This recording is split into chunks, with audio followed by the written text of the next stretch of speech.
Hi, and welcome to another YouTube video about music theory. Today we're going to talk about diatonic chord substitutions. Now, just quickly what that means. Diatonic, we're staying in the key. Chord substitutions. Instead of playing whatever chord we were going to play, we take a different chord and play that one instead. Now, I'm going to kind of go between using Roman numerals and between the C major scale. I'm using C major as an example. I mean, you could use, if you think of it in Roman numerals, you can move it around to whatever scale you want. Now, there's two kind of systems that at least that I know of in terms of chord substitutions.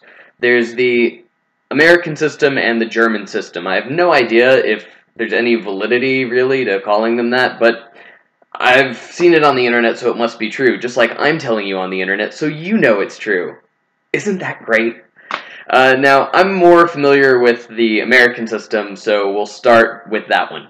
Basically, all you do is you take whatever chord you were going to play and play either the chord a third above or a third below. So some examples.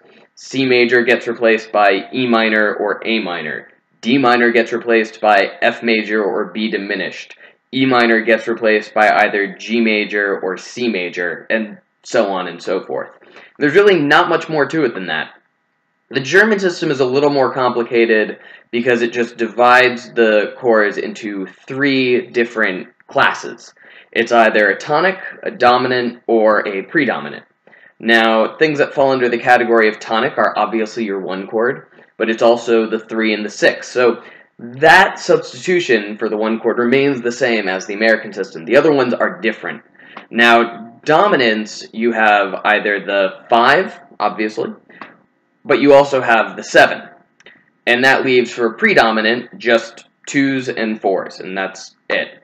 And really, it's not anything that much more complicated. It's just instead of having the same kind of freedom that you would in the other system, you're a little bit more locked down as, you know, this is either a tonic, it's a dominant, or it's a predominant.